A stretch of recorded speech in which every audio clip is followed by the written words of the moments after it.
This episode is brought to you by HighSpots.com. HighSpots.com is the leading provider of professional wrestling and mixed martial arts merchandise. From wrestling boots to wrestling DVDs, wrestling action figures to title belts, HighSpots.com has the largest selection of wrestling merchandise. Go there right now with our link, tinyurl.com/STS HighSpots. STSHIGHSPOTS. Shop there with that link. It won't cost you any extra, but it will help support this podcast. Hey, you're listening to episode 71 with Steve Beverly from Matt Watch. How about episode 79 with Jeff Zinger from GAG? It's kind of prelude to what we're doing for March. This month we're going to have the Let's Talk Shiznit on the Dirt Sheets series. That's right. So our first guest is J.D. McKay, but here's a clip from the Steve Beverly Show. I made a decision to plunge into this right around the time when they had that, what now is a legendary Sunday night card at the Omni, in which Turner executives were there in the luxury box with people from Jim Crockett Promotions, and that's where really the decision was made to go forward, and that Turner was going to take over controlling interest in the company. And those are the kind of things that I had a personal interest in, particularly from the broadcasting side of it, because I was aware that it really became very, very evident that the traditional promoters who were trying to go national to compete with Vince McMahon did not have the dollars to do that, and so it was going to take the money of a major broadcaster and a major player in the game if anybody was going to at least make a strike at that. So when that happened, I said, oh, okay, I'm going to try doing a newsletter and just see how it works and go from there. And so for 4 years, I did it. But as I say, one of the major reasons for giving it up after 4 years was, I can tell you, when you have an experience with something like depression. We discussed I have an episode where we were discussing it, and I have shared a little.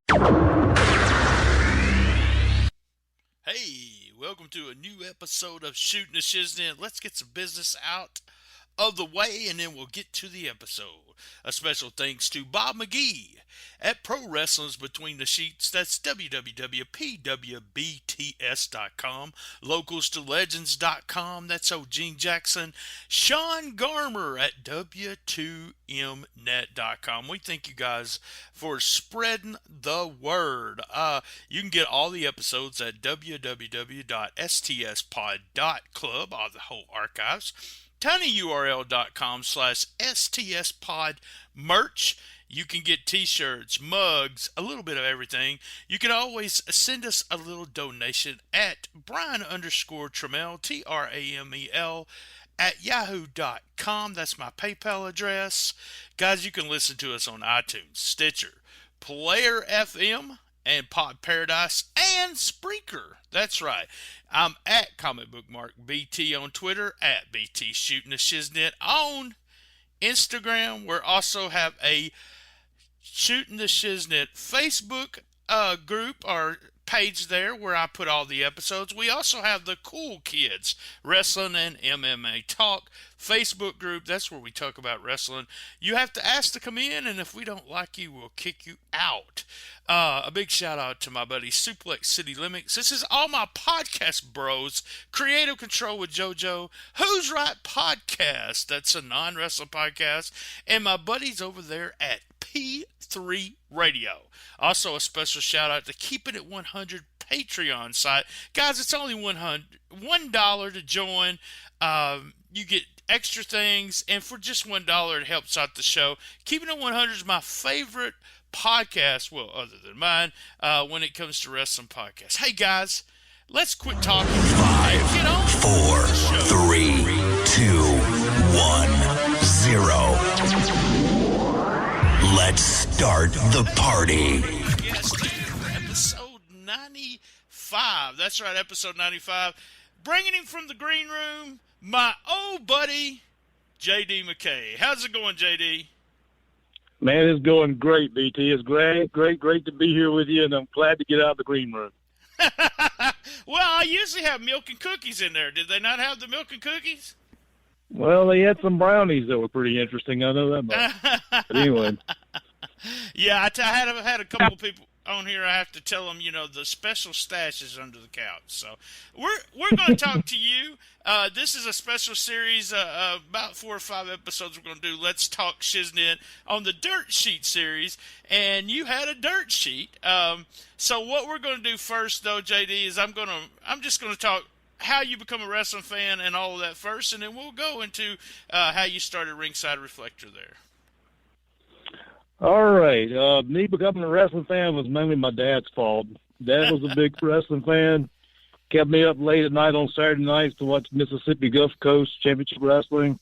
Cowboy Bob Kelly, Frank Dalton, Armand Hussein, the Gibson brothers, Ricky Gibson, Ken Lucas, the whole bunch down there.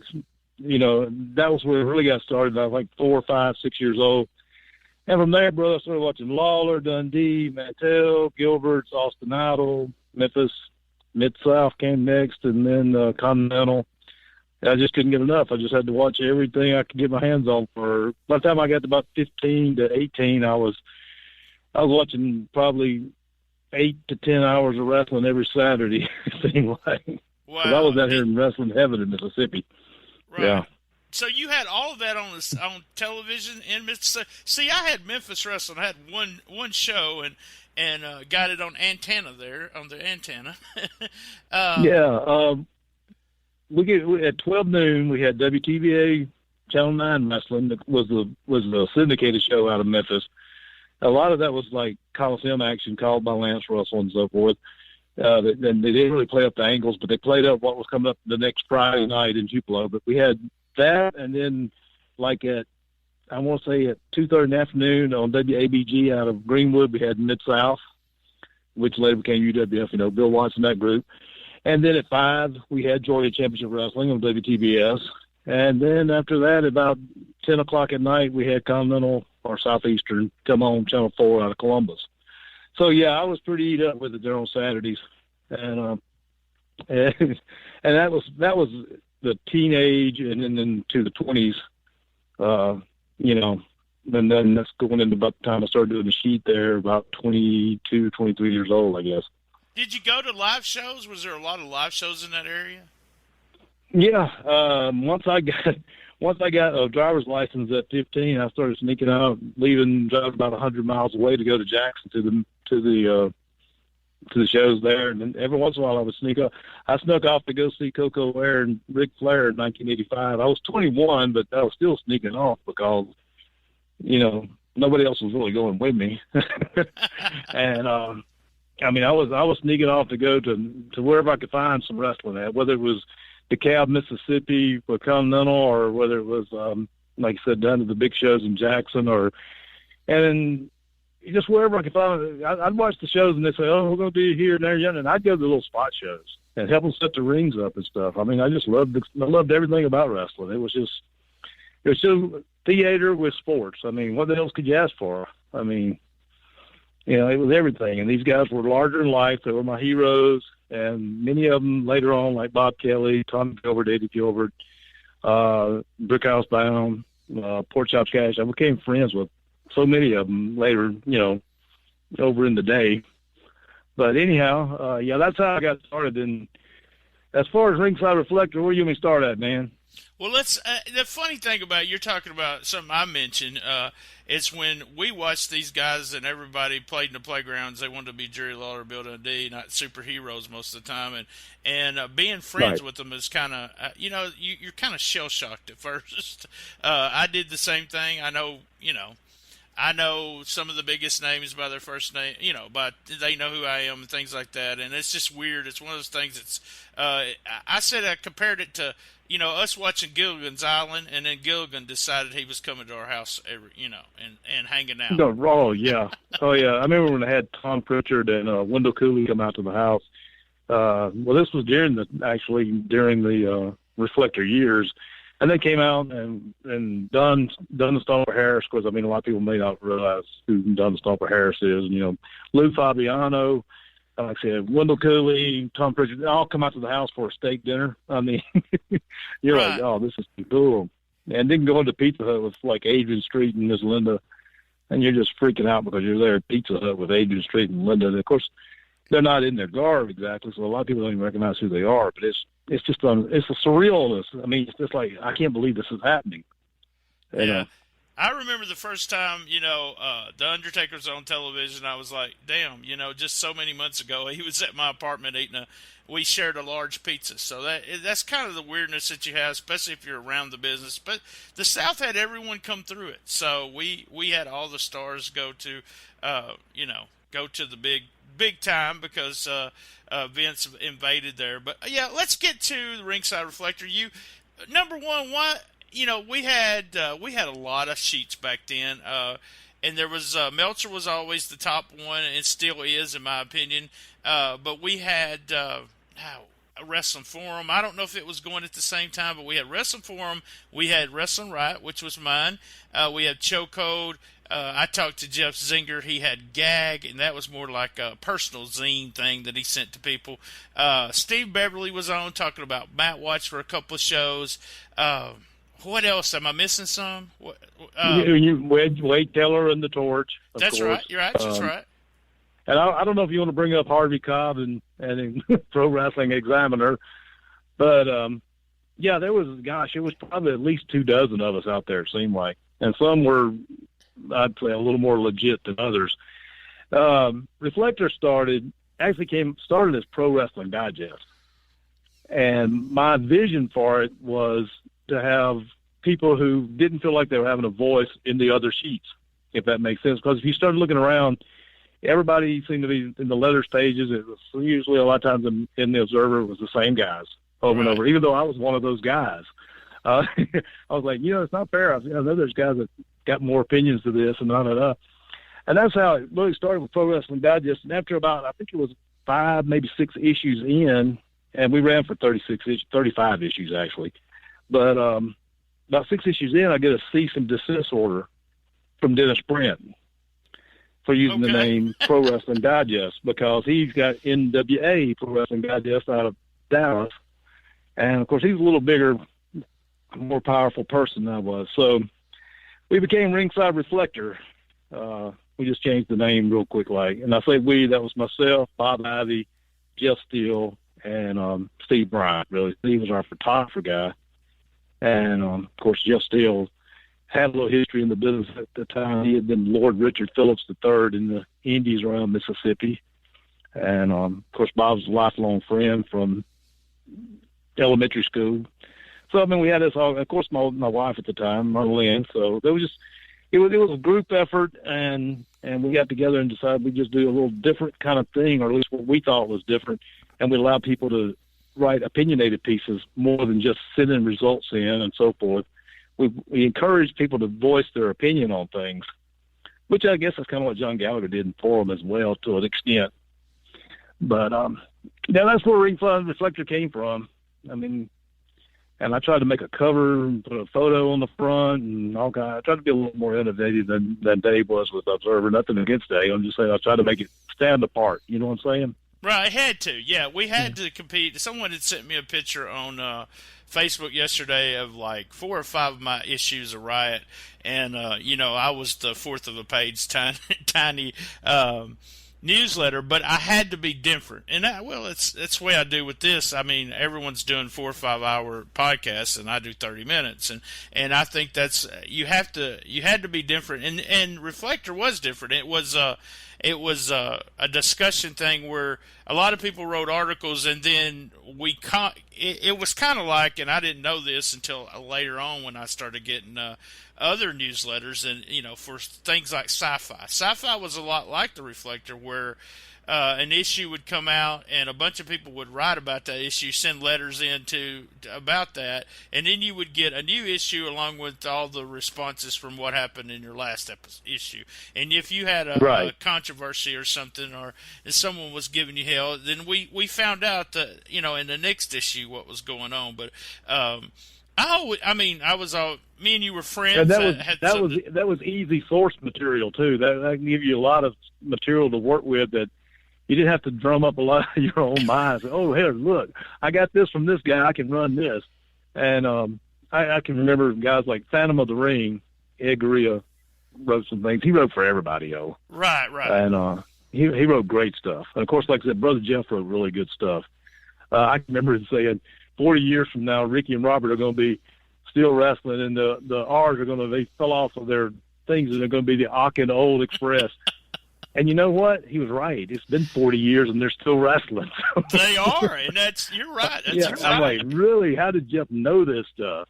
So, but yeah, we had a lot of good guys. John Lankin, I remember John did the thing with the food. He did food reports from the arenas, if you remember that. I do.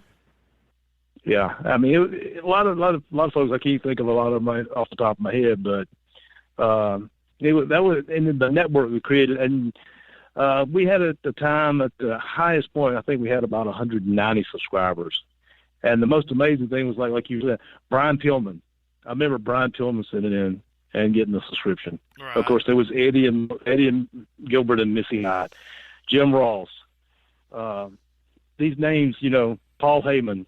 That's what I was going to say. I wish I would have kept the checks for Cornette and Heyman, because that was the two subscribers that I was like, hey, this is awesome, They weren't, Cornette was a fairly big name at the time, and Heyman was going to be, and he was already started. But yeah, those two guys supported and Eddie too, as you mentioned though, but Heyman and Cornette was sponsors or helpers or supported or whatever you want to call the sheets way back when. I mean, Cornette sent me, I sent out some free ones, don't get me wrong, because, my gimmick was I was giving away wrestling tapes. Yeah, for donations. I wasn't selling anything. Yeah, that's it.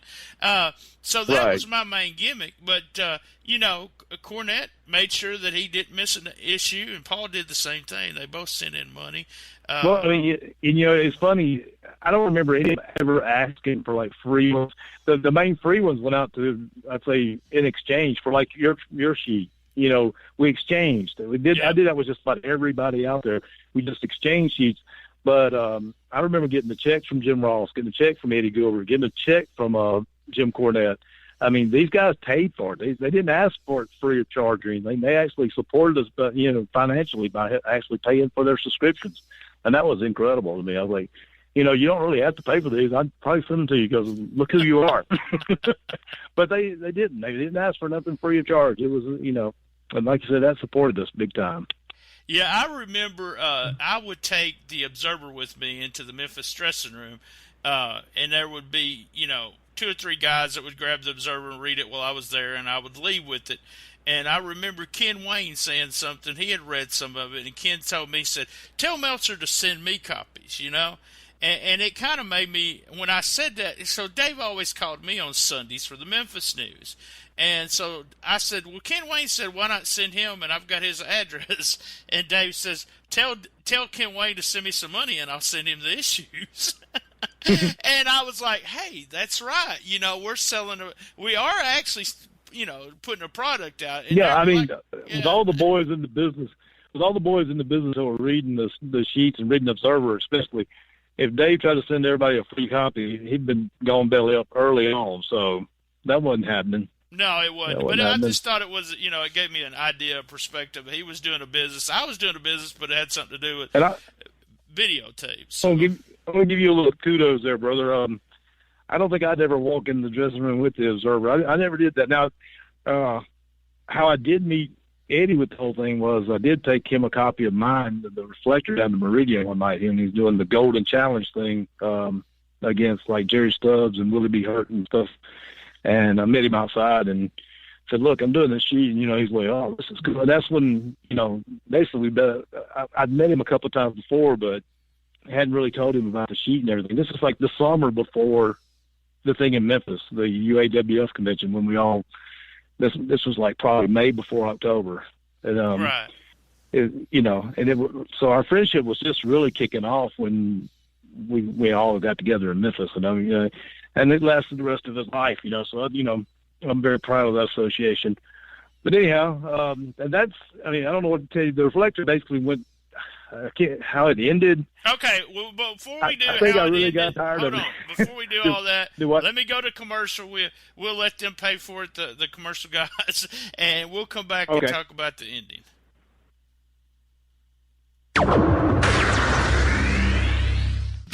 80s Tees is the leading online retailer of officially licensed t-shirts, specializing in retro movie, music, TV show, video games, comic book, and cartoon t-shirts. 80s Tees has you covered. They have everything from G.I. Joe, Seinfeld, and Back to the Future, as well as 152 different classic wrestling shirts. Plus, free shipping on all orders over $50. Visit them now at our link, tinyurl.com/STS80stees. That's tinyurl.com/STS80STEES. Visiting them at our link will cost you nothing extra, but it will help support this podcast. Now, back to the show.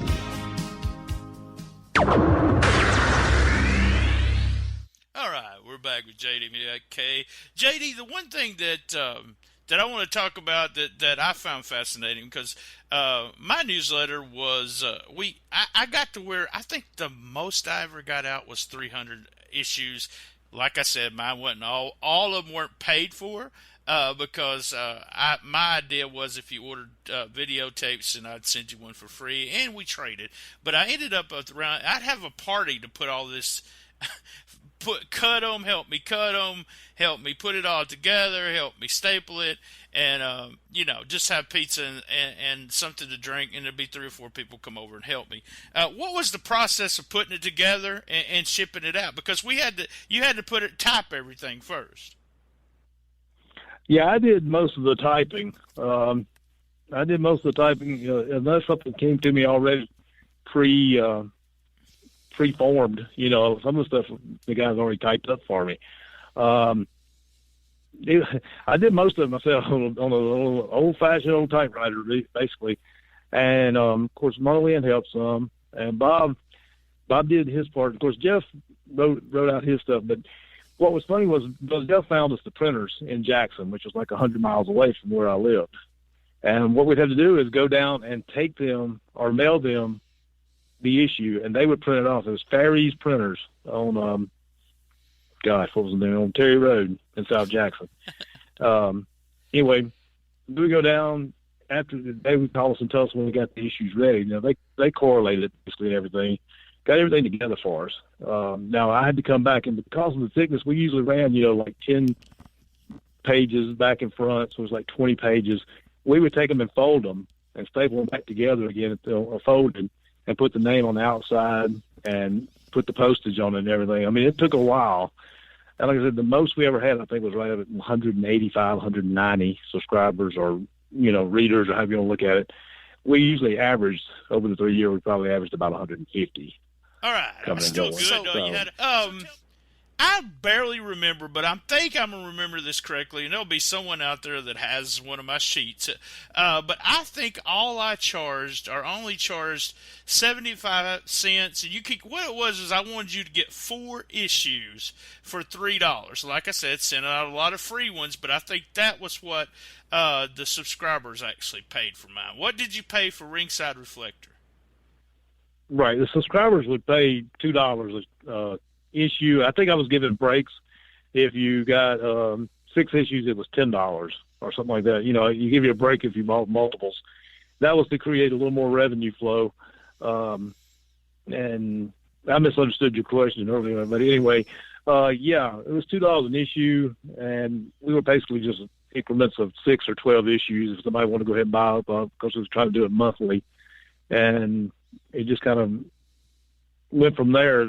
You could buy up as many as you wanted to, and then, I'll give you a break off of them, but it was $2 an issue. And I think my cost in it was like $1.71 or something.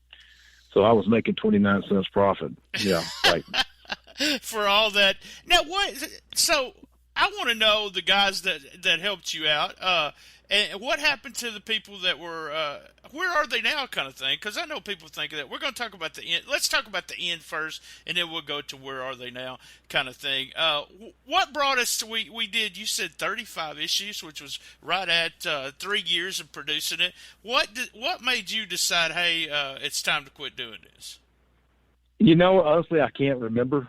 I think it's just it wasn't boredom so much. It was just tired. I mean, it was just a grind to keep doing it. Maybe a little loss of interest in the biz because things seemed to be changing. Of course, this was 88, 89, 90, 91. I think it was like 91 was our last year to start doing it, and you could feel a difference in where the business was going. Vince was taking over, and it was just about everywhere you look. It was just all WWE. There wasn't a whole lot of anything else. It didn't seem like the territory was trying to, it was just, like I said, it wasn't so much a loss of interest as what's the word I'm looking for? A disillusionment with what the business has had. And I saw this monopoly taking over, and it was just not as much to talk about. And, but it just kind of drowned out on me. And the more I got involved in the business, helping promote shows, and then in August of 91, I actually stepped in the ring and got into actually wrestling a little bit. Did you? Now, who did you wrestle on your first show? Oh, man. He was one of the biggest, baddest MFers I've ever met in my life. Some kid by the name of BT Express. Oh, hey, and, I want to tell this. He was in a mask, and I have no idea who he was. I mean, got he wore to tell really this story. sharp-looking, machine-looking mask like Andre had. And it may have been Andre. I'm not sure. It could have been Andre. Big John Studd. One of my favorite stories, and you can always tell who you're talking to when I say, you was holding me naked in the shower. And you will know exactly who. If I text you and you don't know where the number's coming from, you'll know exactly what man you was holding in the shower. This is funny right now, but no, it man. wasn't. There's been many. There's been many of those. I hope you don't think you're special. I was taking a shower. Okay, I just ruined everything I've ever done. Well, we're out of here. That's the end of it. I was taking a shower before the match. But yeah, you and I did the thing in here in my hometown, and things kind of I did. I'm still doing a little wrestling. Actually, I'm supposed to be booked this weekend, but anyway, 27 years later. Oh my gosh, 27 years. Oh, but anyway, and also got told by some of the guys in the business, if you're going to be in the business, you really can't be doing the sheet. Right, and I'm like, right. Okay, you can't do the sheet and be in the business. And I started looking around, and guys like Meltzer, Gallagher, now you and I are a little exceptions to the rule because you did the Coach BT thing and everything. We kind of transitioned into it. But a lot of guys never actually stepped into the ring, never done anything more than just watched it. You know what I'm saying? Right. So that's not a slide on them or anything. No, but that's what point happened. Is you can't walk both sides of that fence too easily. You just really can't. No. So. There's no way I could have done and I found out the hard way too. And one of the reasons I wrestled was, people were telling us we couldn't wrestle because we did a sheet or blah, blah, blah. But it did. You couldn't actually do that and especially when it was a little bit more closed down than it is now. I want to tell the story real quick. And so everyone knows why we're in the shower together, but I'm taking a shower at your house, getting ready for us to wrestle. I fall in the shower, and if it wasn't for you, I don't know if I'd ever got up. I'd still be laying down in there. You come in there, what the hell, because you heard the noise and saved me and helped me get me up. And I could barely walk. I could just barely fucking walk after that. And so we did the best match we could ever do. and especially when it came to me. I think I was supposed to actually wrestle my buddy or manage my buddy, Jack Hicks, who didn't make it. I got in the ring and challenged anyone. You being from that area, man, it was just a huge pop. You came down, you accepted the challenge and beat me like in 4 seconds. And we got a huge pop for that. And I remember Doug Gilbert saying that was perfect. because that's what we had planned to. We planned to do it that way and make it put you over. And I think you ended up wrestling again that night, right? Well, no, I ended up just getting the crap beat. Oh, okay. If All you right. remember, All right. Rick Welch and Billy Rush. I think it was Billy Rush. I don't remember. Ron Perry. But anyway, those guys were Zebra. Yeah, I did. Well, it transitioned into the next match with the Zebra Kids. You're right. I did the Zebra Kid match with Ron Perry. That's right. I defeated you. They came in and attacked me. We went into the match with me and Ron, and they didn't attack me, but Ron come out, and he got involved somehow. And then I wrestled him for a few minutes, and then the other heels came out and just basically beat me up and left me laying sympathy for the hometown babyface. And that's just where we left it. You know? Yeah. That's so we quit the Observer. So the Reflector. What are the guys, the people that helped you do it and put it out? You mentioned 4 of them. There's a bunch of other guys that helped that sent in stuff, but it was your ex-wife, and you did say your ex-wife, so we know what happened there. So ex-wife number 1, actually. Oh yeah, well yeah, okay. Yeah. So what happened to Bob? Ivy. Yeah. Do what? Yeah, go ahead. What happened to Bob? The Big Bob Ivy went on to he lives in Nashville now, and we still in touch with each other, still holler at each other pretty much once or twice a week actually. And he is a videographer, basically a sports videographer freelance. He goes around all these sporting events in the Nashville area throughout like Tennessee and Kentucky, and he films everything from Titans football to Vanderbilt football to the Predators hockey. And then he shoots freelance video, and then I think he sells it off to like the local news cast and so forth, and puts together montages for the thing. It's a really lucrative deal, and he's done really well for himself. Steve Bryant is now Steve Bowtie Bryant, and he's a car salesman in North Carolina, I believe. Of course, he also did a lot of photos for like Wrestling Eye and Wrestling Fury. I got him. I mean, I'm the one who broke him in got his pictures published in, of course, in the Reflector. And the next thing I know, the kid is like getting his pictures taken and sending to people like Donnie Libel and so forth with those sheets. I mean, those magazines. And he's all across the globe in magazines. Photo by Steve Bryant. I'm like, dude, how about that? And Jeff Steele, I don't know whatever happened to Jeff. Last I heard, he's like the biggest thing in Southern gospel music. He did a song a few years back called "We Want America Back" that took everybody. Of course, this was a few years, probably about 15 years ago. He just took off like crazy, and him and Sister Sherry and their son Brad, and they're still singing. And he is a pastor in Coleman, Alabama, at the Grace Baptist Church in Coleman, as well as still traveling the roads singing gospel music. So there you go. That was the 4 of us, really. Well, that's awesome. That's awesome. All right. Hey, I want to thank you, JD, for coming on. My old buddy, JD McKay. We're talking about Ringside Reflector. I want to thank you, the listeners, the people downloading. We thank our sponsors. And join us next week. Same bat time, same bat channel on the best little wrestling podcast in the business. Love my mama. Be there. Thank you, sir. All right, man.